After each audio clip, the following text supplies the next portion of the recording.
Hello বন্ধুরা, সবাই কেমন আছো? আশা করি সবাই ভালো আছো। আর আমিও ভালো আছি। তো আজকে এই যে গার্ডারটি ডিজাইন করেছি তার জন্য এখানটায় আমি গ্লেজি চায়না সুতো নিয়েছি 30 নাম্বার আর নিয়েছি কিছু উল। তো প্রথমে গ্লেজি সুতোটা এভাবে আমি 20 ইঞ্চি লম্বা করে সেটাকে এরকম 18টি ভাঁজ দিয়ে নিলাম। এবার এর সাথে আমি রেড কালারের উলটা সেম নিয়ে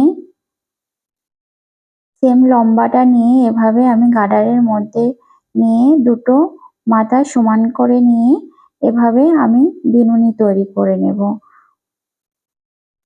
এখানে আমি কিন্তু গ্লেজি সুতো দিয়ে দুটো ফিতে করেছিলাম বিনুনির, আর রেড কালারের উল দিয়ে একটা। তো এইভাবে বিনুনি করতে করতে এটা 2.5 ইঞ্চি করে গেঁথে নিয়ে তারপরে এখানে আমি একটা করে সুতোর ভিতরে কড়ি ঢুকিয়ে এভাবে সেটিং করে করে কড়িগুলো এইভাবে করে 4টে কড়ি কিন্তু আমি একটি বিনুনিতে চার সাইডে লাগিয়ে দিয়েছিলাম।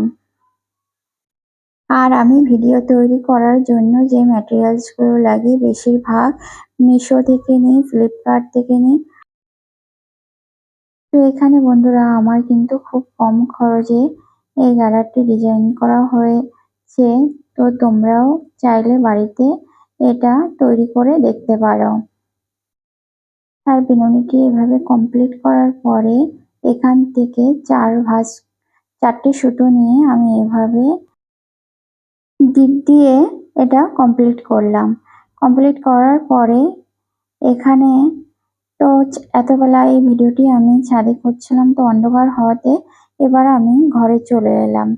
আসার পরে আমি লাস্টে এই পুঁতিগুলোর সাহায্যে বিনুনি লাস্টের দিকে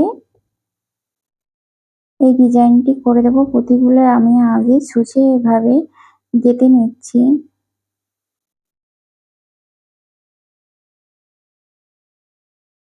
গেঁথে নেওয়ার পরে এভাবে মুড়িয়ে মুড়িয়ে আমি এই পুঁতিগুলোকে বিনুনির সাথে আটকে এভাবে কমপ্লিট করে এখানে একটি গিট দিয়ে এটা কাটিং করে নিলে এটা রেডি হয়ে গেল।